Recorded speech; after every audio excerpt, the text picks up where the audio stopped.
Hello साथियों, कैसे हैं आप सभी। मैं विवेक एक बार फिर से आप सभी साथियों का आपके अपने परिवार एग्जामपुर में हार्दिक स्वागत करता हूं। हम हैं एग्जामपुर कलम से क्रांति। सभी के सभी साथी पेन कॉपी लेकर बैठ जाइए। ये रोज सुबह 7 बजे आप सभी के लिए करंट और स्टैटिक की क्लास होती है।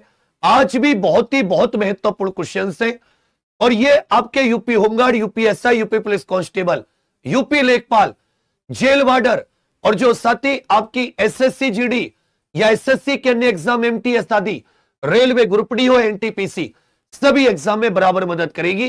तो शुरुआत करते हैं मां सरस्वती बाबा श्याम जी का नाम लेकर कि हो गई है पीर पर्वत सी पिघलनी चाहिए, इस हिमालय से फिर कोई गंगा निकलनी चाहिए। सिर्फ हंगामा फैलाना मेरा मकसद नहीं, मेरी कोशिश से यह सूरत बदलनी चाहिए।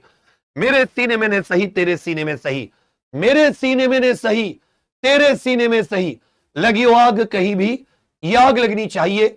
हम सब की मिलकर कोशिश है, ये सूरत बदलनी चाहिए। रह सुल्तान कर दे चढ़ाई। तो महाराष्ट्र की कुछ रिचार्ज हो जाते फटाफट से 4-5 क्वेश्चन, उसके बाद में सीधे करंट शुरुआत करते हैं। महाराष्ट्र की पहली महिला मुख्यमंत्री आप जानते हैं सुनेत्रा पवार। अजीत पवार की विमान दुर्घटना में मृत्यु के बाद में उनकी पत्नी सुनेत्रा पवार महाराष्ट्र की पहली महिला उप मुख्यमंत्री बनी है। इंडिका पुस्तक के लेखक कौन थे? चंद्रगुप्त मौर्य के दरबार में सेल्यूकस निकेटर के राजदूत, चंद्रगुप्त मौर्य के दरबार में सेल्यूकस निकेटर के राजदूत, सेल्यूकस निकेटर के राजदूत, इंडिका पुस्तक के लेखक कहोगे सर मेगास्थनीज। मेगास्थनीज कहां के थे? ये ग्रीक थे, ग्रीस देश के थे, यूनानी थे। मेगास्थनीज ने इंडिका। आरबीआई की स्थापना किस वर्ष हुई है? आरबीआई का जो एक्ट आया था बच्चा, जिसे आरबीआई अधिनियम 1934 कहते, इस कानून के द्वारा आरबीआई की स्थापना 1 अप्रैल 1935 मात्र 5 करोड़ की पूंजी से की गई थी। 1935 में आरबीआई की स्थापना। जापान की राजधानी और मुद्रा, जापान की राजधानी और मुद्रा, तो टोक्यो हो जाती है राजधानी, येन हो जाती है मुद्रा। ओणम त्योहार किस राज्य से संबंधित है? 10 दिन का त्योहार है ओणम त्योहार, यह किस राज्य से संबंधित है? तो कहोगे सर ओणम त्योहार जो है यह केरल से संबंधित है। भाई ओणम त्योहार किससे संबंधित है? यह केरल से संबंधित है। पूछेगा आप सभी से कि ओणम त्योहार जो है यह किस राज्य से संबंधित है? तुरंत के तुरंत यह केरल का कितने दिन का? 10 दिन का त्योहार है। विज्ञान और महिलाओं, विज्ञान में महिला और लड़कियों का दिवस प्रतिवर्ष कब मनाया जाता है? तो प्रतिवर्ष 11 फरवरी को, प्रतिवर्ष 11 फरवरी को विज्ञान में महिला और लड़कियों का अंतरराष्ट्रीय दिवस, विज्ञान में महिलाओं और लड़कियों का यह अंतरराष्ट्रीय दिवस कब मनाया जाता है? 11 फरवरी को। तो चलिए बच्चा, आज का पहला क्वेश्चन आ जाता है। आज का करंट अफेयर का पहला क्वेश्चन, पहली ब्रिक्स शेरपा बैठक का शुभारंभ यह कहां पर हुआ है? पहली ब्रिक्स शेरपा बैठक। अब सभी जानते ब्रिक्स जो है यह 10 देशों का संगठन है। ब्रिक्स कितने देशों का? 10 देशों का संगठन है। 2025 में इसकी जो बैठक थी वो ब्राजील में हुई है और इस बार रूस में आयोजित न होकर 2026 में इसकी जो बैठक का आयोजन होना है वो भारत में होना है। तो ब्रिक्स के जितने देश हैं वो अपने एक एक महत्वपूर्ण अधिकारी को शेरपा नियुक्त कर देते हैं। यही शेरपा होता है जो सती बैठक का एजेंडा तय करता है कि जब ये सभी देशों के मुखिया 2026 इस वर्ष भारत में ब्रिक्स की बैठक में शामिल होंगे तो वो किन किन चीजों पर डिस्कस करेंगे। इसको लेकर शेरपा बैठक का शुभारंभ यह नई दिल्ली में हुआ है। इस समय भारत के ब्रिक्स के जो शेरपा हैं उनका नाम है सुधाकर दलेला। भारत के ब्रिक्स शेरपा, भारत के जो ब्रिक्स शेरपा हैं, भारत के ब्रिक्स शेरपा, एक प्रकार से गाइड भी कह सकते हो शेरपा को, इनका नाम है सुधाकर दलेला। इनका नाम कौन है? सुधाकर दलेला। अच्छे से याद रखिएगा। ब्रिक्स का 10वां यह सबसे नया सदस्य पूछ लेगा। ब्रिक्स का सबसे नया सदस्य कौन है? ब्रिक्स का सबसे नया सदस्य, तो अच्छे से याद रखिएगा इंडोनेशिया ब्रिक्स का सबसे नया सदस्य है। इंडोनेशिया देश जो है यह ब्रिक्स का सबसे नया। ब्रिक्स कितने देशों का संगठन? यह 10 देशों का। 2025 में बैठक ब्राजील, 2026 इसकी वार्षिक बैठक की अध्यक्षता भारत में आयोजित होगी। ब्रिक्स का सबसे नया सदस्य ये इंडोनेशिया। और भारत के ब्रिक्स शेरपा कौन है? सुधाकर दलेला। जबकि ब्रिक्स शेरपा की बैठक ये कहां पर आयोजित की गई है? ब्रिक्स शेरपा की बैठक याद रखेगा ये नई दिल्ली में। पूछा जर्मनी में आयोजित बायोफेक 2026 में किस देश को वर्ष का सर्वश्रेष्ठ देश या ये भी कह सकते हैं घोषित किया गया है? विश्व वर्ष का सर्वश्रेष्ठ देश कंट्री ऑफ द ईयर घोषित किया गया है। बायोफेक 2026 में किस देश को कंट्री ऑफ द ईयर? यह जर्मनी के न्यूरमबर्ग शहर में, न्यूरमबर्ग करके जर्मनी का एक शहर है। यहां पर विश्व का एक सबसे बड़ा ऑर्गेनिक उत्पाद जो होते हैं, जिनको जैविक उत्पाद भी कह देते हैं, ऑर्गेनिक अथवा जैविक उत्पाद का प्रदर्शनी आयोजित की जा रही है। बायोफेक के नाम से, बायोफेक FACH 2026 ये एक अंतरराष्ट्रीय प्रदर्शनी है। कौन से उत्पाद को लेकर? ऑर्गेनिक अथवा जैविक उत्पादों को लेकर एक प्रदर्शनी भी कह सकते हो, एक व्यापार मेला भी कह सकते हो। इसमें भारत को कंट्री ऑफ द ईयर घोषित किया गया है। भारत को country of the year. Bharat का पहला पूर्ण जैविक राज्य बताइए। भारत का पहला पूर्ण जैविक राज्य, यह बहुत इंपॉर्टेंट है। भारत का पहला पूर्ण जैविक या भारत का पहला 100% ऑर्गेनिक राज्य, पूर्ण जैविक राज्य कौन सा था? तो भारत की तरफ से इसमें बहुत सारे व्यापारी भाग ले रहे, जिनका नेतृत्व एपीडा कर रही है। एपीडा वो संस्था है जो वाणिज्य और उद्योग मंत्रालय के तहत काम करती है।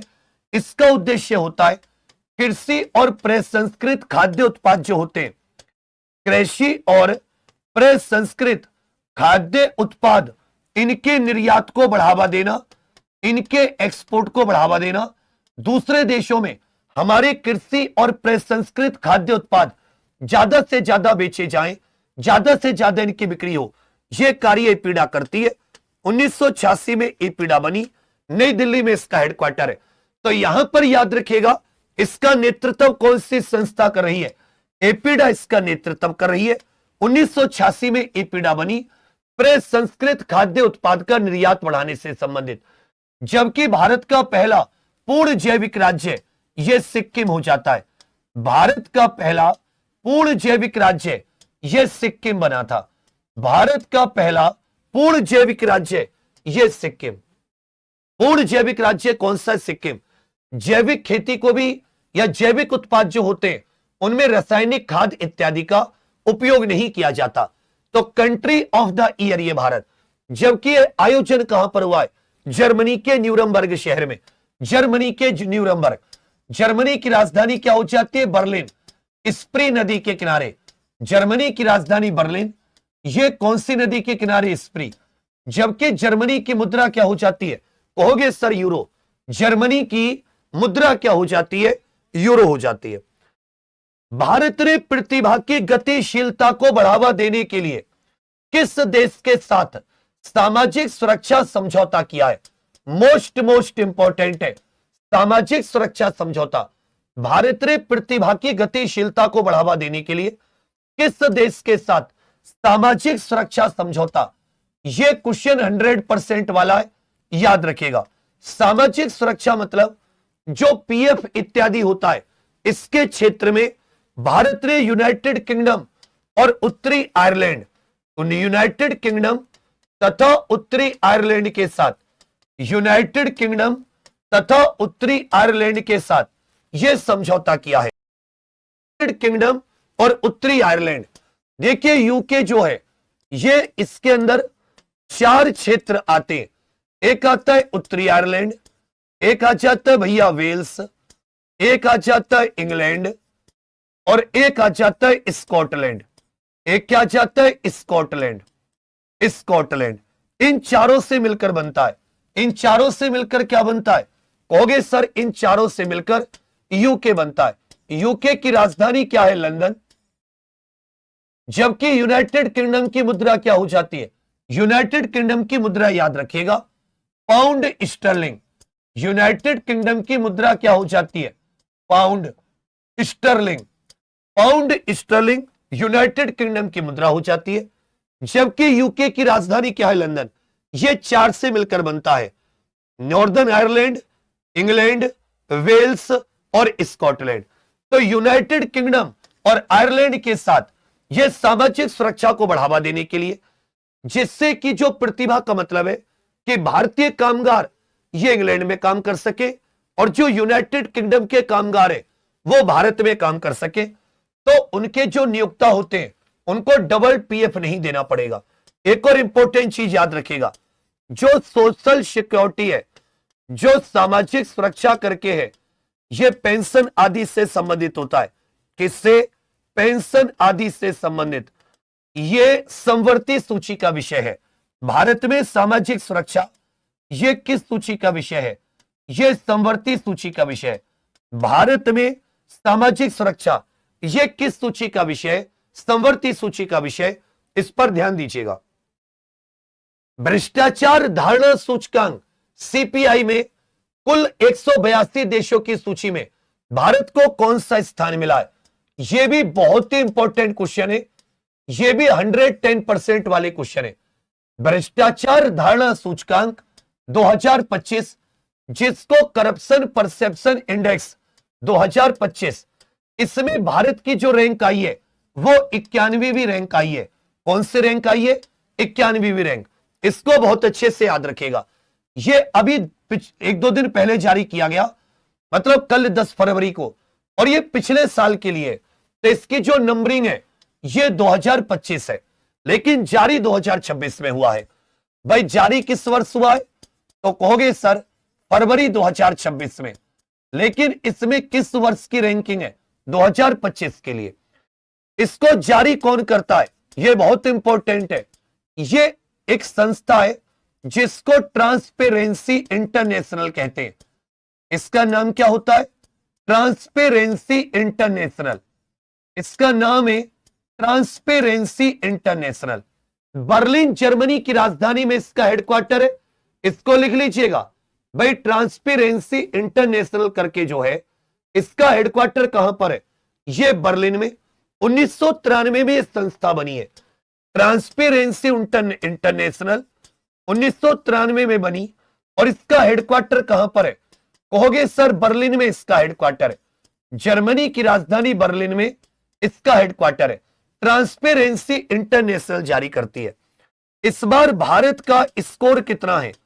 भारत का जो स्कोर है 100 में से वो 39 स्कोर है। 100 में से स्कोर कितना है? 39। मतलब पिछली बार से एक ज्यादा। पिछली बार 38 था। भारत के साथ साथ 91वीं रैंक जो है ये 5 देशों की है। इसमें मालदीव भी आ जाता है, अल्बानिया आ जाता है। मालदीव, अल्बानिया, ये जितने भी देश हैं कुल मिला के आप कह सकते हो 5 देश है। इनकी रैंक भी कितनी हो जाती है? 91वीं। स्कोर कितना है भारत का? 39वां। जबकि इसमें पहली रैंक किसकी है? डेनमार्क की। पहली डेनमार्क, दूसरे स्थान पर फिनलैंड और तीसरे पर सिंगापुर। डेनमार्क की पहले, मतलब सबसे कम भ्रष्टाचार डेनमार्क में। और इस बार 182 देश है, लेकिन लास्ट रैंक जो है वो साउथ सुडान की है। लास्ट रैंक किसकी है? यह दक्षिणी सुडान की। लास्ट रैंक किसकी है? दक्षिणी सुडान की है। इसमें सबसे लास्ट में कौन सा है? दक्षिणी सुडान। यह भी पूछ सकता है कि भाई 2024 में भारत की रैंक कितनी थी पिछली बार? तो पिछली बार स्कोर था 38। पिछली बार स्कोर कितना था? 38। और रैंक थी 96। रैंक कितनी थी? 180 देशों में 96। तो रैंक में तो +5 का फायदा हुआ है। 96 से बढ़कर कितनी हो गई? 91। 182 देशों में 91 और ये 180 देशों में 96। पिछली बार स्कोर 38, इस बार स्कोर 39। पहला स्थान डेनमार्क का, अंतिम स्थान दक्षिणी सूडान का। भारत के साथ साथ और भी कई देश हैं जैसे मालदीव, अल्बानिया, इनकी रैंक भी भ्रष्टाचार धारणा सूचकांक में कितनी है? 91वीं है। इसको जारी कौन करता है? ट्रांसपेरेंसी इंटरनेशनल 1993 में, जिसका हेडक्वार्टर कहां पर है? Berlin, Germany. 2 क्वेश्चन और लिखवा रहा हूं, इसको लिख लीजिएगा इसी में। एंटी करप्शन डे, भ्रष्टाचार विरोधी दिवस, यह कब मनाया जाता है? तो जो भ्रष्टाचार विरोधी दिवस है यह प्रत्येक वर्ष 9 दिसंबर, भ्रष्टाचार विरोधी दिवस यह प्रत्येक वर्ष कब मनाया जाता है? इसको कॉपी में लिख लीजिएगा। भ्रष्टाचार विरोधी दिवस प्रत्येक वर्ष 9 दिसंबर। और एक साथ ही विशल बिलोवर डे भी होता है जो भ्रष्टाचार को उजागर करता है। विशल बिलोवर डे यह प्रत्येक वर्ष 23 जून को विशल बिलोवर डे मनाया जाता है। जबकि एंटी करप्शन डे पूरी दुनिया में भ्रष्टाचार के विरोध में यह 9 दिसंबर को। एंटी करप्शन डे कब मनाया जाता है? सबके सब कमेंट में लिखकर बताइए। और भ्रष्टाचार धारणा सूचकांक मुझे याद चाहिए। इस बार 182 देशों में रैंक 91, पिछली बार 96। कितने की वृद्धि हुई? 5 की। पहले स्कोर 38, अब 39, स्कोर में +1 की। कौन निकालता है? ट्रांसपेरेंसी इंटरनेशनल 1993 की संस्था है, बर्लिन, जर्मनी में इसका हेडक्वार्टर है। जबकि इस बार लास्ट रैंक कितनी है? दक्षिणी सूडान। लास्ट रैंक कितनी है? दक्षिणी सूडान। मुझे रैंक भी याद चाहिए। भ्रष्टाचार विरोधी दिवस यह 9 दिसंबर को। भ्रष्टाचार विरोधी दिवस यह 9 दिसंबर को। नवीकरणीय ऊर्जा के उत्पादन में भारत विश्व में यह किस स्थान पर पहुंच गया है? नवीकरणीय ऊर्जा जो रिन्यूएबल एनर्जी होती है, इसमें भारत का स्थान कौन सा है? जो रिन्यूएबल एनर्जी है इसमें भारत का स्थान, तो आर्थिक सर्वेक्षण के आंकड़ों के अनुसार, इसके अनुसार जो हाल ही में भारत का आर्थिक सर्वेक्षण आया है, आर्थिक सर्वेक्षण 2026 के अनुसार भारत तीसरे स्थान पर है। जबकि पिछले वर्ष भारत इसमें चौथे स्थान पर था। पिछले वर्ष ओवरऑल नवीकरणीय ऊर्जा में चौथा स्थान। अब 2-3 चीजें ध्यान दीजिएगा। हम लोग सौर ऊर्जा में कौन से स्थान पर है? हम लोग सौर ऊर्जा में पूरे विश्व में चीन और अमेरिका के बाद में तीसरे स्थान पर है। जबकि पवन ऊर्जा में हमारी रैंक कितनी है? इसमें हम लोग चौथे स्थान पर है। जो सती लघु हाइड्रो इलेक्ट्रिक प्रोजेक्ट होते हैं, लघु हाइड्रो इलेक्ट्रिक प्रोजेक्ट, इसमें भारत की रैंक 5वीं है। ओवरऑल नवीकरणीय ऊर्जा में भारत की रैंक तीसरी है, पिछले साल चौथी थी। लेकिन सौर ऊर्जा में हम विश्व में तीसरे स्थान पर, पवन ऊर्जा में विश्व में चौथे स्थान पर। इसी में लिख लीजिएगा राष्ट्रीय अक्षय ऊर्जा दिवस। अक्षय ऊर्जा वो ऊर्जा है जो जल्दी समाप्त नहीं होती और जल्दी जल्दी खुद को रिन्यू करती रहती है। राष्ट्रीय अक्षय ऊर्जा दिवस यह प्रत्येक वर्ष 20 अगस्त को मनाया जाता है। भारत में नेशनल रिन्यूएबल डे कब मनाया जाता है? कहोगे सर 20 अगस्त को। जबकि अक्षय ऊर्जा यह स्वच्छ ऊर्जा भी होती है। अंतरराष्ट्रीय स्वच्छ ऊर्जा दिवस कब मनाया जाता है? इसको रिपीट कीजिए, अंतरराष्ट्रीय स्वच्छ ऊर्जा दिवस यह प्रत्येक वर्ष 26 जनवरी। अंतरराष्ट्रीय स्वच्छ ऊर्जा दिवस कब मनाया जाता है? 26 जनवरी। अंतरराष्ट्रीय स्वच्छ ऊर्जा दिवस 26 जनवरी। जबकि राष्ट्रीय अक्षय ऊर्जा दिवस यह 20 अगस्त को। इसी में राष्ट्रीय ऊर्जा संरक्षण दिवस, राष्ट्रीय ऊर्जा संरक्षण दिवस, अगर आपसे राष्ट्रीय ऊर्जा संरक्षण दिवस पूछे तो यह प्रत्येक वर्ष 14 दिसंबर। राष्ट्रीय ऊर्जा संरक्षण दिवस पूछे तो 14 दिसंबर। नेशनल एनर्जी कंजर्वेशन डे 14 दिसंबर। अंतरराष्ट्रीय स्वच्छ ऊर्जा दिवस 26 जनवरी। राष्ट्रीय अक्षय ऊर्जा दिवस कितना? 500 गीगावाट 2030 तक नवीकरणीय ऊर्जा। पहले हमारा टारगेट 250 गीगावाट था, जिसे 5 साल पहले 2025 में प्राप्त कर लिया है। 2025 में इनकॉइस का 27वां स्थापना दिवस यह कहां आयोजित किया गया? 1999 में इसकी स्थापना हुई थी। हैदराबाद में इसका हेडक्वार्टर है, तेलंगाना। इनकॉइस है international Indian national centre for ocean information services, जो महासागर सूचना केंद्र भी कह सकते हैं। इसे क्या कह सकते हैं? महासागर सूचना केंद्र भी कह सकते हैं। ओशियन इंफॉर्मेशन, महासागर सूचना केंद्र, इनकॉइस करके एक संस्था है, तेलंगाना की राजधानी हैदराबाद में। कहां पर भैया? तेलंगाना की राजधानी हैदराबाद में। हैदराबाद के विषय में लिख लीजिए, हैदराबाद की स्थापना कब हुई? ये जिस जिसको आता है बताते चलो। हैदराबाद के संस्थापक का नाम क्या है? हैदराबाद का संस्थापक, हैदराबाद में यह कौन सी नदी के किनारे बसा है? कौन सी नदी के किनारे? कुछ इसमें साथी पुरानी विरासत स्थल समझ लीजिए, और कम से कम इसमें 5 रिसर्च संस्थान। स्थापना 1591 में, हैदराबाद की स्थापना 1591 कुली कुतुब शाह के द्वारा मोतियों का शहर कह दिया जाता है, सिटी ऑफ पर्ल्स। कौन सी नदी के किनारे? मूसी नदी के किनारे, जो कि स्वयं कृष्णा की सहायक नदी है। विरासत स्थल यहां पर मक्का मस्जिद, मक्का मस्जिद याद रखिएगा। यहीं पर चार मीनार, मक्का मस्जिद, यहीं पर चार मीनार। कुछ अनुसंधान संस्थान पूछे तो भारतीय, याद रखिएगा, राष्ट्रीय भूभौतिकी संस्थान, राष्ट्रीय भूभौतिकी अनुसंधान संस्थान। मीट के ऊपर, मांस के ऊपर भी रिसर्च होती है। यहीं पर राष्ट्रीय पोषण संस्थान भी है। तिलहनी फसलों के ऊपर रिसर्च भी ये यहीं पर होती है। यहीं पर याद रखिएगा बच्चा, सुनामी चेतावनी केंद्र भी है। सुनामी चेतावनी, centre for cellular and molecular biology करके, यह कोशिकीय विज्ञान को लेकर यहीं पर साथी एक संस्था है। और डीएनए फिंगरप्रिंटिंग, इसके ऊपर संस्थान भी कहां पर है? यह हैदराबाद में। एक को लिख लीजिएगा, राष्ट्रीय पंचायती राज संस्थान। कौन सा? राष्ट्रीय पंचायती राज संस्थान। जो बोलूं उसे बस मन मन में रिपीट कर लो।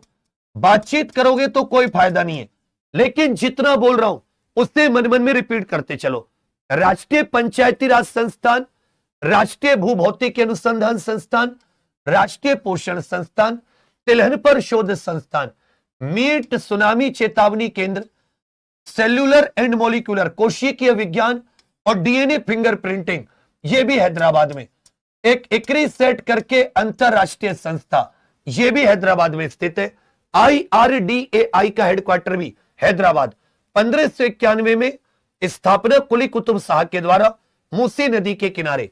इस 27वें स्थापना दिवस में कुछ साथी जेली फिश को लेकर ये कुछ आंकड़े जारी किए गए, कुछ एप्लीकेशन इत्यादि भी जारी किए गए, उनको भी एक बार कल देख लेंगे। तो 27वां स्थापना दिवस यह हैदराबाद में इनकॉइस। गोवा कार्निवल उत्सव का आयोजन 13 से 17 फरवरी। गोवा कार्निवल उत्सव 13 से 17 फरवरी, यह कहां पर मनाया जा रहा है? गोवा में। गोवा अच्छे से याद रखिएगा। गोवा पर पुर्तगालियों ने कब अधिकार किया? गोवा पर पुर्तगालियों ने कब अधिकार किया? पुर्तगालियों का अधिकार यह किस वर्ष हुआ? बीजापुर के सुल्तान, बीजापुर के सुल्तान से छीनकर गोवा पर पुर्तगालियों ने किस वर्ष अधिकार किया? गोवा को फौजी कार्रवाई के द्वारा 1961 में पुर्तगालियों से स्वतंत्र कराया गया और 1987 में गोवा पूर्ण राज्य बना। 1987 में गोवा पूर्ण राज्य।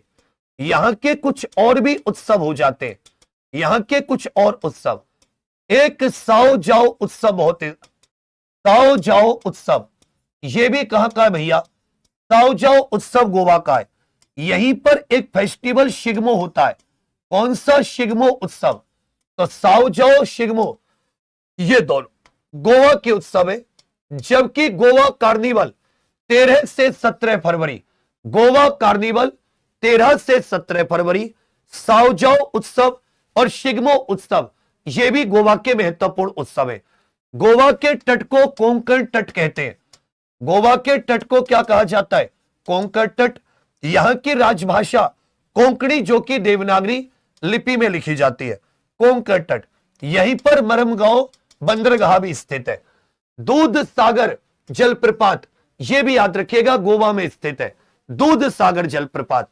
तो 13 से 17 फरवरी गोवा कार्निवल। गोवा पर पुर्तगालियों का अधिकार यह 1510 में हुआ। बीजापुर के यूसुफ आदिल शाह से 1510 में पुर्तगालियों ने गोवा पर कब्जा किया। स्वतंत्र 1961, 1987 में पूर्ण राज्य। राष्ट्रीय औषधीय पादप बोर्ड द्वारा चिंतन शिविर का आयोजन यह कहां पर किया जा रहा है? नई दिल्ली के विज्ञान भवन में। राष्ट्रीय औषधीय पादप बोर्ड, राष्ट्रीय औषधीय पादप बोर्ड, इस पर ध्यान दीजिएगा। यह है क्या? देखिए, कुछ ऐसे पौधे होते हैं जिनमें औषधीय गुण होते हैं। इनमें किस प्रकार के गुण होते हैं? कहोगे भैया औषधीय गुण, जिनको हम लोग जड़ी बूटी कहते हैं। क्या कहते हैं? जड़ी बूटी। एक पौधा है अश्वगंधा, का नाम सुना है? अश्वगंधा, सर्पगंधा। तो एक सर्पगंधा करके इसका वैज्ञानिक नाम नोट करो, रोल्फिया, रोल्फिया सर्पेंटीना, रोल्फिया सर्पेंटीना अश्वगंधा का वैज्ञानिक नाम है, रोल्फिया सर्पेंटीना। यह साथी जो ब्लड प्रेशर होता है, जो ब्लड प्रेशर होता है, जो हाइपरटेंशन होती है, उच्च रक्तचाप और दिल की बीमारी जो होती है, दिल की बीमारी इत्यादि, इनके इलाज में काम आती है।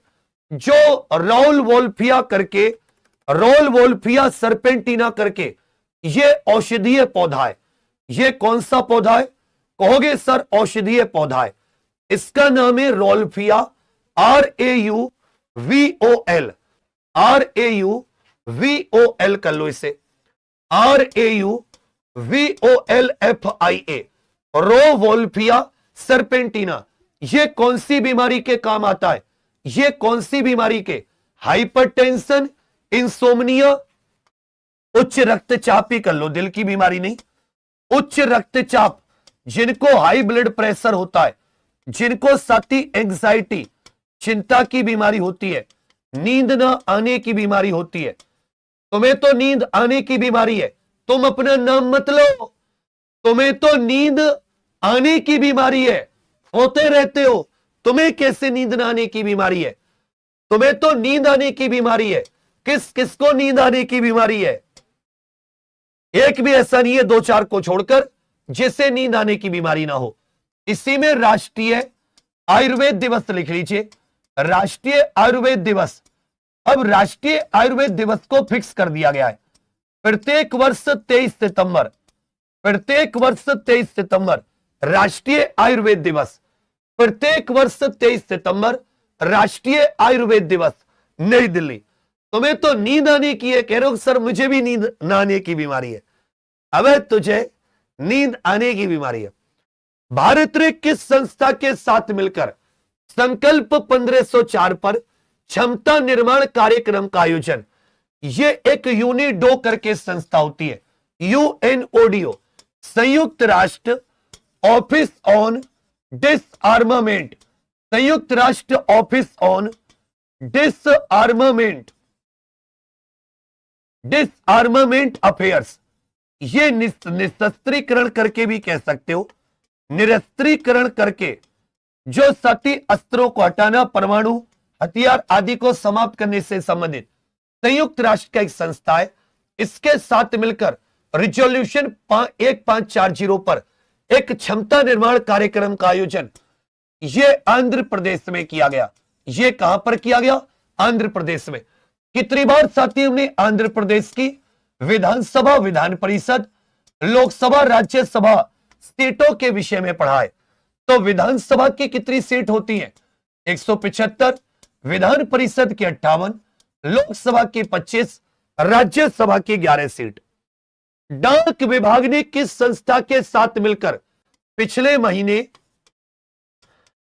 महीने डाक विभाग ने स्टॉक होल्डिंग सर्विसेज के साथ मिलकर समझौता किया था, और अभी फरवरी के महीने में नेशनल स्टॉक एक्सचेंज। देखिए, जो नेशनल स्टॉक एक्सचेंज है भारत का एक प्रमुख शेयर बाजार है, जिसकी स्थापना फेरवानी कमेटी की सिफारिश पर, भाई ये जो एनएससी है इसकी स्थापना किसकी सिफारिश पर की गई थी? याद रखना, फेरवानी कमेटी की सिफारिश पर। किसकी सिफारिश पर? फेरवानी कमेटी की सिफारिश पर। 1991 में एक फेरवानी कमेटी बनी थी। फेरवानी कमेटी ने कहा कि भाई एनएससी की स्थापना कर दीजिए। तब 1992 में एनएससी की स्थापना हुई है, नेशनल स्टॉक एक्सचेंज। ये कहां पर स्थित है? मुंबई। जो निफ्टी करके सूचकांक होता है, निफ्टी 50, निफ्टी 500, ये जो निफ्टी सूचकांक है ये राष्ट्रीय या नेशनल स्टॉक एक्सचेंज का ही है। जो निफ्टी है वो किसका है? National stock exchange.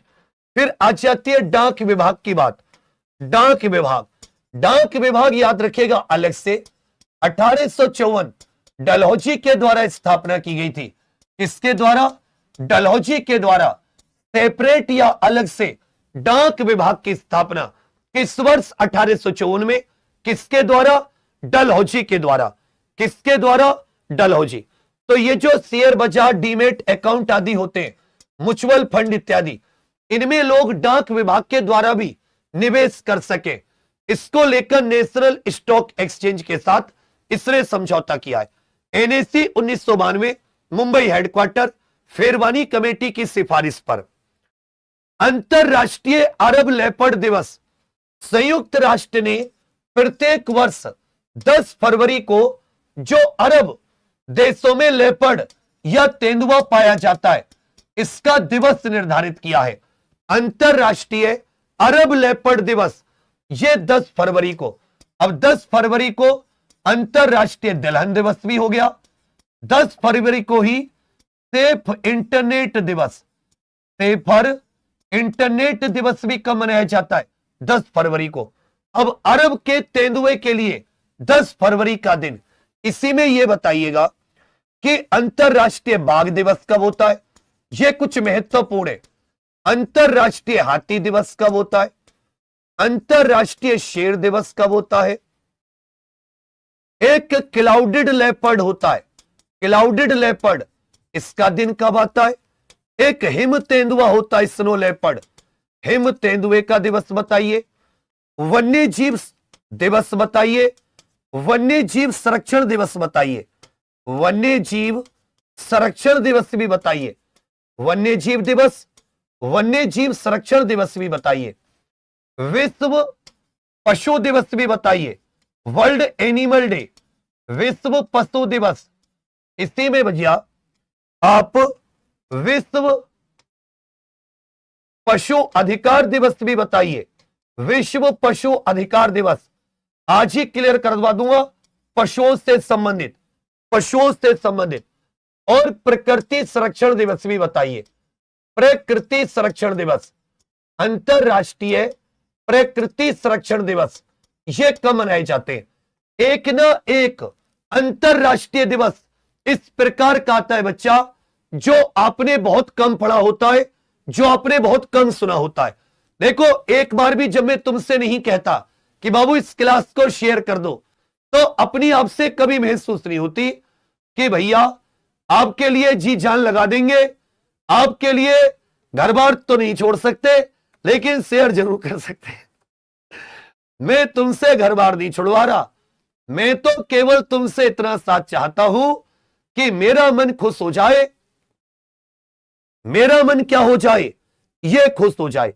तो ये कुछ महत्वपूर्ण दिन दिवस है, इनके बारे में सबके सब लिख लीजिएगा। ये स्नो लेपर्ड दिवस भी पूछता है मेरे भाई, स्नो लेपर्ड दिवस भी पूछता है। जो स्नो का लेपर्ड दिवस होता है इससे भी आपसे पूछ लेता है। क्यों कह रहा है सर घर बार में? बोला भाई तो घर बार मत पूछे, पता चला घर बार तो तू क्या छोड़ेगा, तो मुझे ऐसे ही शेयर कर देगा तो मेरा काम हो जाएगा। इसी में कभी कभी मजा आ जाता है किसी बात में। तो कहते हैं कि राहें जहां तक जाएंगी राहगीर वहां तक जाएगा। ये दरिया से क्यों पूछ रहे, ये नीर कहां तक जाएगा। रे खींच धनु की डोर, निशाना साधो अपनी मंजिल का, बाकी बाद में देखेंगे ये तीर कहां तक जाएगा। रे सुल्तान कर दे चढ़ाई। तो लिखिएगा भाई बाघ दिवस कब होता है, कहोगे सर 29 जुलाई को होता है। तो प्रकृति संरक्षण दिवस कब होता है, ये 28 जुलाई। बाघ से एक दिन पहले प्रकृति संरक्षण। हाथी, ये जिस दिन अंतरराष्ट्रीय युद्ध दिवस होता है 12 अगस्त। शेर हो जाता है 2 दिन पहले 10 अगस्त। 10 अगस्त। जो क्लाउडेड लेपर्ड होता है इसका होता है बच्चा 4 अगस्त का। जबकि हिम तेंदुआ इसका हो जाता है 23 अक्टूबर। वन्य जीव का होता है 3 मार्च। वन्य जीव संरक्षण होता है 4 दिसंबर। विश्व पशु अधिकार दिवस जो होता है, विश्व एनिमल दिवस, ये 4 अक्टूबर। जबकि दिसंबर के महीने में एनिमल राइट्स डे होता है 10 दिसंबर। जिस दिन मानवाधिकार दिवस होता है उसी दिन पशु अधिकार दिवस भी होता है। इस प्रकार से कुछ बहुत महत्वपूर्ण है, इनको ध्यान दीजिएगा। जिस दिन अंतरराष्ट्रीय मानवाधिकार दिवस उसी दिन पशु अधिकार दिवस। वर्ल्ड एनिमल 4 अक्टूबर। प्रकृति संरक्षण 28 जुलाई। बाघ 29, हाथी 12, शेर 10, क्लाउडेड लेपर्ड 4 अगस्त, हिम तेंदुआ 23 अक्टूबर, वन्य जीव 3 मार्च, वन्य जीव संरक्षण ये 4 दिसंबर। इंपॉर्टेंट दिवस है, इन पर ध्यान दीजिएगा। पूछा है हाल ही में किस स्थान पर भारत श्रीलंका स्वास्थ्य प्रौद्योगिकी मूल्यांकन HTA कार्यशाला का शुभारंभ किया गया। तो ये नई दिल्ली में, ये सुषमा स्वराज भवन है। नई दिल्ली में सुषमा स्वराज भवन। इसको पहले प्रवासी भारतीय भवन कहा जाता था। इसको पहले क्या कहा जाता था, प्रवासी भारतीय भवन। अब इसका नाम किसके नाम पर है, सुषमा स्वराज भारत की पूर्व विदेश मंत्री के नाम पर सुषमा स्वराज भवन, यह नई दिल्ली में स्थित है। तो भारत और श्रीलंका स्वास्थ्य प्रौद्योगिकी मूल्यांकन हेल्थ टेक्नोलॉजी असेसमेंट, ये नई दिल्ली सुषमा स्वराज भवन, ये कहां पर आयोजित हो रहा है, नई दिल्ली सुषमा स्वराज भवन में। कहां पर भैया, नई दिल्ली के सुषमा स्वराज भवन। श्रीलंका की राजधानी मुद्रा, सबसे लंबी नदी, सबसे ऊंचा पर्वत। इसकी राजधानियां कौन कौन सी है, 2 शहर इसकी राजधानी है। मुद्रा, इसी में आपको इसकी सबसे लंबी नदी बतानी है कि भाई इसकी सबसे लंबी नदी, सबसे लंबी नदी, सबसे ऊंचा पर्वत, श्रीलंका का सबसे ऊंचा पर्वत कौन सा है, श्रीलंका का। बहुत बहुत इंपॉर्टेंट है, यहां पर फोकस करके चला। देखिए राजधानी एक तो हो जाती है श्री जयवर्धनेपुरे कोट्टे, साथ साथ बोलते चलो, जयवर्धनेपुरे कोट्टे, जयवर्धनेपुरे कोट्टे, ये हो जाती है राजधानी। दूसरी राजधानी हो जाती है कोलंबो, तो इसकी राजधानी है। मुद्रा हो जाती है श्रीलंकन रुपया, मुद्रा क्या हो जाती है, श्रीलंकन रुपया। सबसे लंबी नदी है महावेली गंगा, यहां पर महावेली गंगा करके यह सबसे लंबी नदी हो जाती है महावेली। सबसे ऊंचा पर्वत हो जाता है माउंट पिदुरु, माउंट पिदुरु। 4 फरवरी 1948, श्रीलंका को अच्छे से याद रखिएगा, यह स्वतंत्रता दिवस। 4 फरवरी 1948 अंग्रेजों से स्वतंत्रता मिली। 4 फरवरी 1948 श्रीलंका को अंग्रेजों से स्वतंत्रता। विश्व के किसी भी देश की पहली महिला प्रधानमंत्री, विश्व के किसी भी देश की पहली महिला प्रधानमंत्री, इनका नाम बताइए और किस देश की थी। यह बहुत इंपॉर्टेंट क्वेश्चन है। उत्तर प्रदेश की ग्रॉस स्टेट डोमेस्टिक प्रोडक्ट, सकल राज्य घरेलू उत्पाद, सकल राज्य घरेलू उत्पाद, उत्तर प्रदेश का सकल राज्य घरेलू उत्पाद वृद्धि की चक्रवृद्धि वार्षिक दर कितनी रही है 2024-25 में। उत्तर प्रदेश का सकल राज्य घरेलू उत्पाद 30.25 लाख करोड़ बढ़ के हो गया है।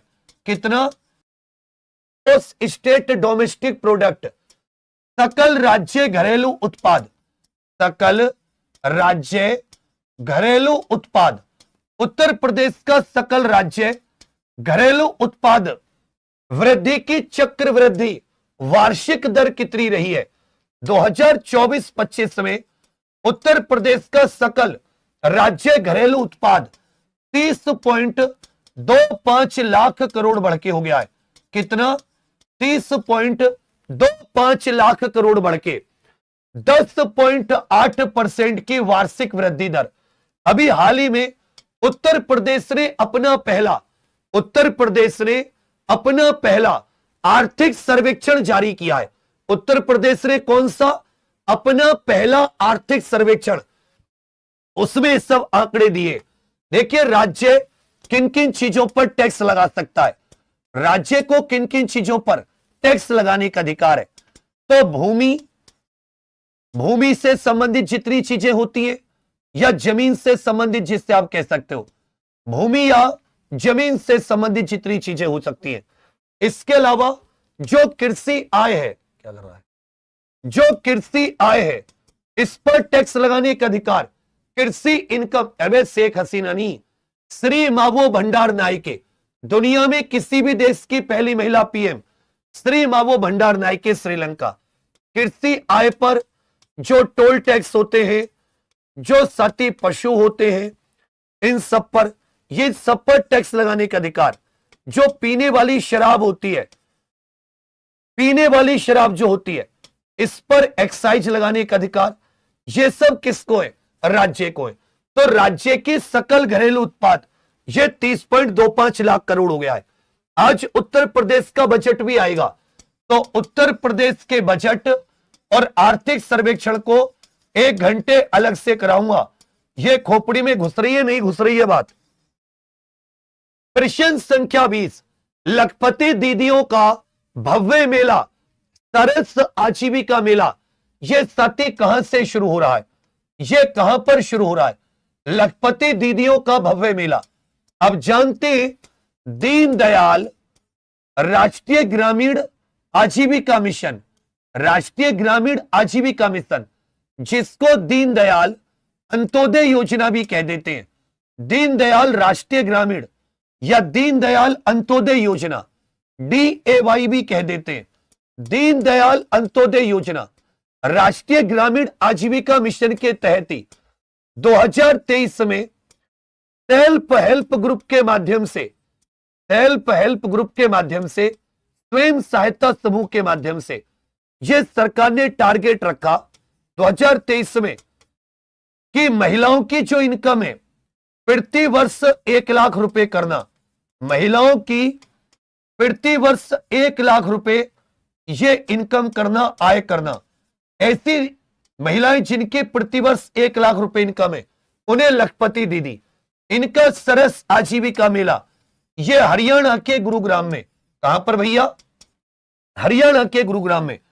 हरियाणा के फरीदाबाद में अभी एक बहुत ही प्रसिद्ध मेला भी चल रहा है, जिसमें एक सूरज कुंड मेला, दुर्घटना में कई लोगों की मृत्यु हो गई है। तो सूरज कुंड मेला यह भी हरियाणा के फरीदाबाद का एक प्रसिद्ध मेला है। जबकि सरस आजीविका मेला यह गुरुग्राम हरियाणा में, सरस आजीविका मेला गुरुग्राम हरियाणा में। केरल की पहली दृष्टिबाधित महिला न्यायाधीश ये कौन बनने जा रही है? केरल की पहली दृष्टिबाधित, केरल की पहली विजुअली इंपेयर्ड महिला, मतलब जिनको सत्य दृष्टि से दिव्यांग महिला न्यायाधीश बनने वाली या कौन बनने जा रही है? इसमें बहुत इंपॉर्टेंट कुछ चीजों को ध्यान दीजिएगा। ये बताइए, सुप्रीम कोर्ट की स्थापना, सुप्रीम कोर्ट का उद्घाटन कह सकते हैं, ये किस दिन? सुप्रीम कोर्ट का उद्घाटन, क्योंकि सुप्रीम कोर्ट तो तभी अस्तित्व में आ गया था जब हमारा संविधान 26 जनवरी 1950 को लागू हो गया था। सुप्रीम कोर्ट में चीफ जस्टिस ऑफ इंडिया सहित कुल जज कितने होते हैं? सुप्रीम कोर्ट के जज की रिटायरमेंट आयु, सुप्रीम कोर्ट के जज की रिटायरमेंट आयु, हाई कोर्ट के जज की रिटायरमेंट आयु, हाई कोर्ट के जज की रिटायरमेंट आयु, सुप्रीम कोर्ट के जज की रिटायरमेंट आयु, हाई कोर्ट के जज की रिटायरमेंट आयु। इसी में लिख लीजिएगा, जो जिला जज होते हैं या जिला न्यायालय के बारे में, डिस्ट्रिक्ट कोर्ट के बारे में, जिला केवल एक अनुच्छेद है, अनुच्छेद 233, यहीं पर जिला न्यायालयों के बारे में बात कही गई है। जबकि हाई कोर्ट के जज की रिटायरमेंट आयु ये 62 वर्ष और सुप्रीम कोर्ट के जज की रिटायरमेंट आयु ये हो जाती है 65 वर्ष। 33 + 1 टोटल 34 जज, सीजीआई सहित टोटल 34। 28 जनवरी 1950 को सुप्रीम कोर्ट की स्थापना, 28 जनवरी 1950। वर्तमान में सुप्रीम कोर्ट के मुख्य न्यायाधीश कौन है? बच्चा 15,000 में मात्र 1,000 की कमी है। आज थोड़ा सा मन प्रसन्न कर दो, सबके सब इस क्लास के लिंक को शेयर करके 15,000 पार कर दो। सच बता रहा हूं, दिल से इतनी दुआएं दूंगा कि 2-3 क्वेश्चन एक्स्ट्रा में करके आओगे। तान्या नाथन सी करके इनका नाम है। इनका नाम क्या है? तान्या नाथन सी। ये केरल की पहली दृष्टिबाधित महिला न्यायाधीश, केरल की पहली दृष्टिबाधित महिला न्यायाधीश। पूछा है, उद्यम एआई के उपयोग के मामले में भारत वर्ल्ड लेवल पर कौन से स्थान पर पहुंच गया है? उद्यम एआई के उपयोग के मामले में ये कुछ मुख्य रैंक बता रहा हूं। जैसे जेंडर गैप सूचकांक, भारत के रैंक बताइए। जेंडर गैप सूचकांक में, ग्लोबल आतंकवाद सूचकांक में, वैश्विक आतंकवाद सूचकांक में भारत के रैंक बताकर चलिए। वैश्विक आतंकवाद सूचकांक में भारत के रैंक बताकर चलिए। इसी में मानव विकास सूचकांक में, मानव विकास सूचकांक में भारत के रैंक बताकर चलिए। रेस्पॉन्सिबल राष्ट्रों की सूची में, रेस्पॉन्सिबल नेशंस की सूची में ये जो 37 सूचकांक आया पहली बार 2026 में, इसमें भारत के रैंक बताइए। तो उद्यम एआई के मामले में, एआई आर्टिफिशियल इंटेलिजेंस के उपयोग के मामले में पहला स्थान अमेरिका का है।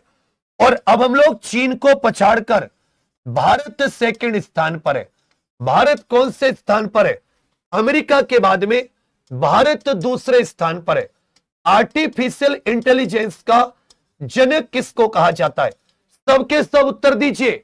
एआई का जनक किसे कहा जाता है? बहुत खतरनाक हो। ऐसा नहीं कि तुम लोग नहीं इसको अपने व्हाट्सएप पर शेयर कर सकते हो। एक भी नहीं बढ़ा, 943 ही रहे। कभी कभी चलो कोई बात नहीं। जेंडर गैप सूचकांक, इसमें 131 रैंक है। आतंकवाद सूचकांक में भारत की रैंक 14, मानव विकास में 130 और रेस्पॉन्सिबल नेशन की सूची में भारत की रैंक 16वीं। भारत की रैंक 16वीं। जबकि जॉन मैकार्थी को अच्छे से याद रखिएगा। जॉन मैकार्थी एआई का जनक, जॉन मैकार्थी एआई का जनक। आरबीआई ने किसे सिटी यूनियन बैंक का नया एमडी और सीईओ नियुक्त करने को मंजूरी दी है? कहोगे सर आर विजय आनंद। 1 मई से इनका कार्यकाल शुरू होगा। सिटी यूनियन बैंक, यह भी बच्चा एक बैंक है, 1904 में बना। इसका हेडक्वार्टर तमिलनाडु के कुंभकोणम में। इसका हेडक्वार्टर कहां पर है? तमिलनाडु के कुंभकोणम में। तमिलनाडु के कुंभकोणम में सिटी यूनियन बैंक का हेडक्वार्टर है। इसके नए एमडी और सीईओ आर विजय आनंद को नियुक्त करने की मंजूरी ये आरबीआई ने दी है। आर विजय आनंद को नियुक्त करने की मंजूरी किसे दी है? ये आर विजय आनंद को आरबीआई ने। इस बैंक का गठन कब हुआ? स्थापना 1904। हेडक्वार्टर कहां पर है? कुंभकोणम तमिलनाडु। ये बताइए 1969 में कितने बैंकों का राष्ट्रीयकरण किया गया था और 1980 में कितने बैंकों का राष्ट्रीयकरण? जब तक लास्ट का क्वेश्चन ना हो जाए तब तक यहां से हिलना मत। कि नन्ही चींटी जब दाना लेकर चलती है, चढ़ती दीवारों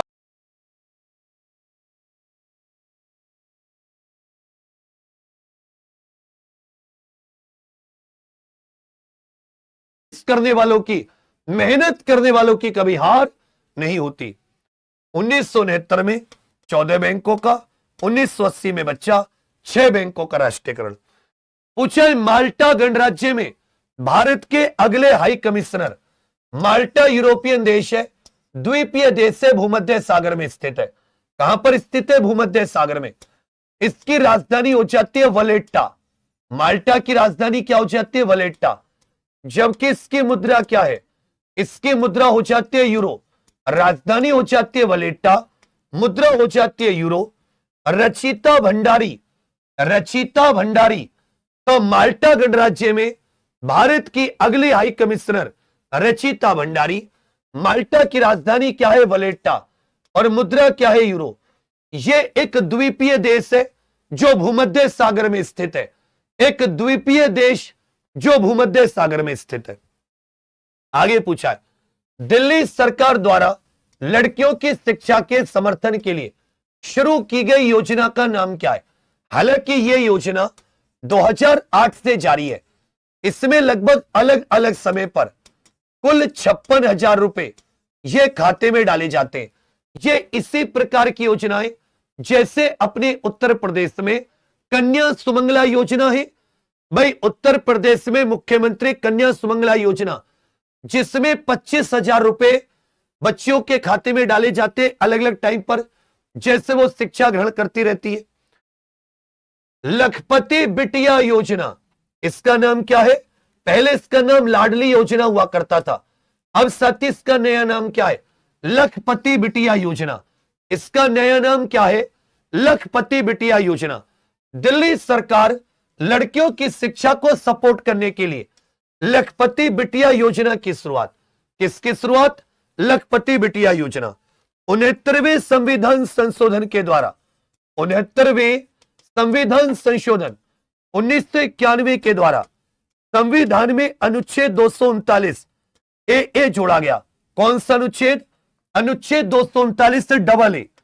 इसी के द्वारा दिल्ली को एनसीटी का दर्जा दिया गया, और दिल्ली का जो प्रशासन होता है यूनियन टेरिटरी का, वो इसी अनुच्छेद के तहत होता है।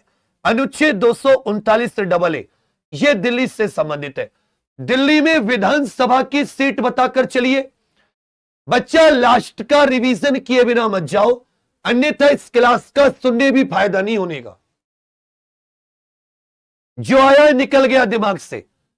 Colonisation crusade and freedom of India, इस पुस्तक के लेखक कौन है? Colonisation crusade and freedom of India, इस पुस्तक के लेखक कौन है?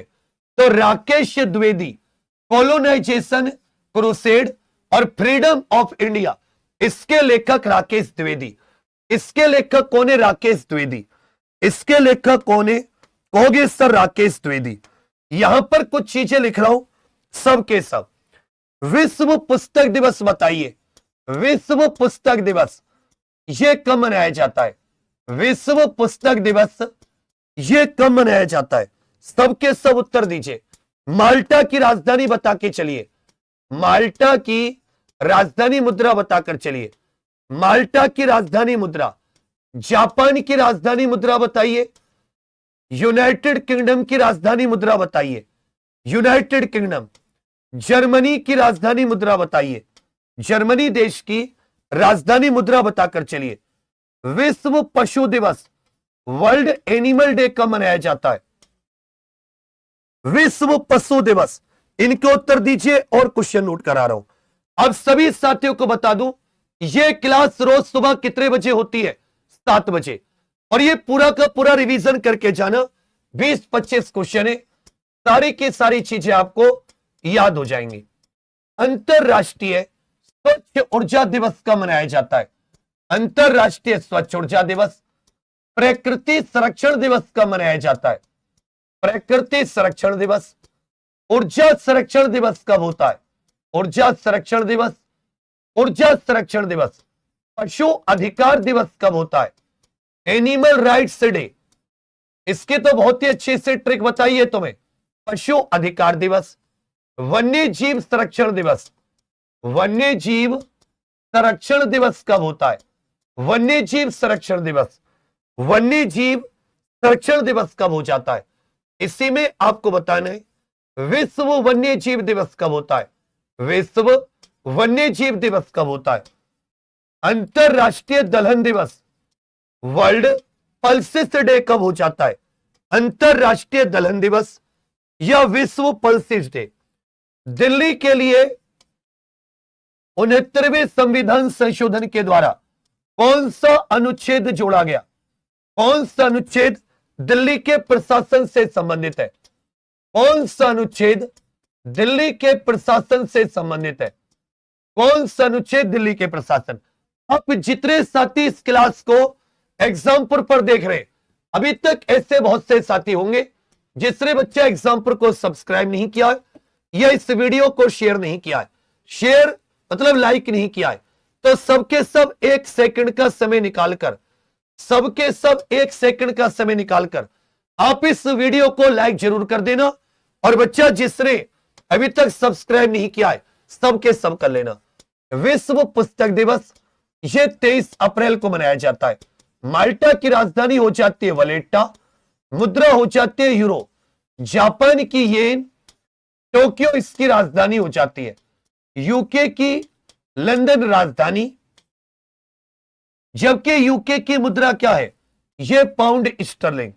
जर्मनी की राजधानी बर्लिन, स्प्री नदी के किनारे, मुद्रा हो जाती है यूरो।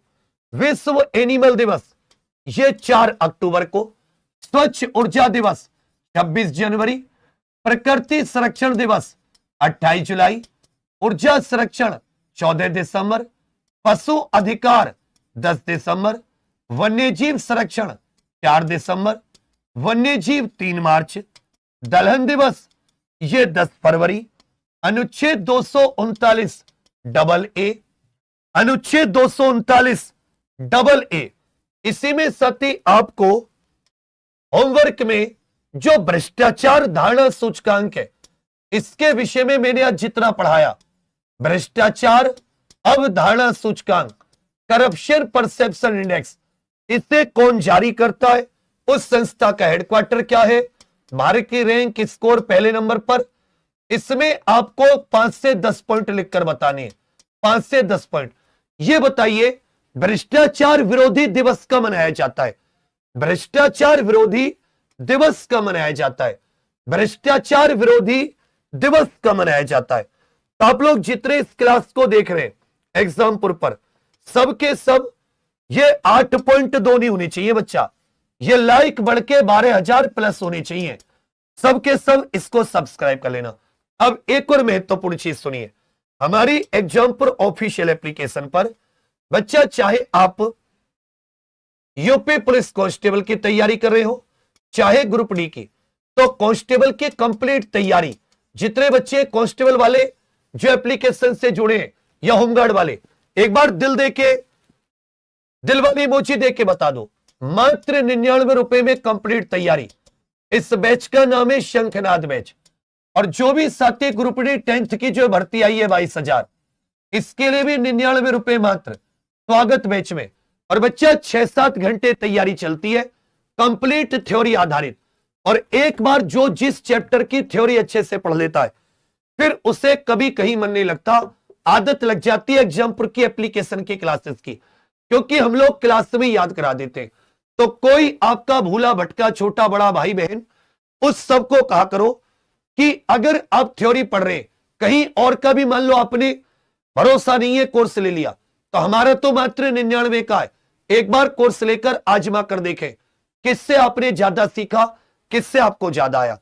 ग्रुप डी के लिए बैच का नाम है स्वागत और यूपी कांस्टेबल के लिए शंखनाद। मात्र complete math reasoning GK Hindi सारे के सारे। तो फिर से एक बात कहूंगा कि जिसने भी लाइक नहीं किया कर देना और इस वीडियो के लिंक को यहां से शेयर करते। अब जाते जाते कम से कम अपने स्वयं के व्हाट्सएप स्टेटस पर जरूर शेयर कर जाना, इतना काफी है। बाकी कमेंट में होमवर्क का उत्तर देना, भ्रष्टाचार धारणा सूचकांक के बारे में क्लास कैसी लगी ये भी बताना। अब मैं इसे लाइव में कमेंट नहीं पढ़ पाता, लेकिन बाद में अब सबकी कमेंट पढ़ के मैं खूब विश देता हूं, खूब जो मुझसे आपके लिए शुभकामनाएं बनती है। तो और सुबह